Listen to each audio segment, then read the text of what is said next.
Zdarova. Ką tu?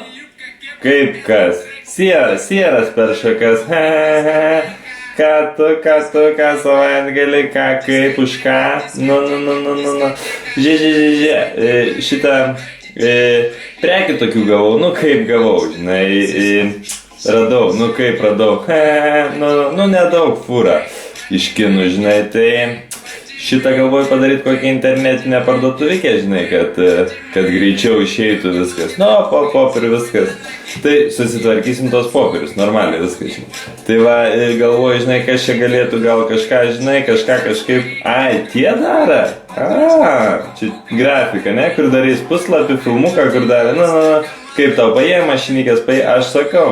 Padarė puslapiuką, filmuką, hop, per grupikės Facebooką, čiuk, vis. Tai čia su prekybėm tas pats, aš mąstau internetinę parduotuvę, filmuką, vėl per grupės, hop, kokį, žinai, paimsim lokiuką kokį per grupikės, hop, padalinsi viskas.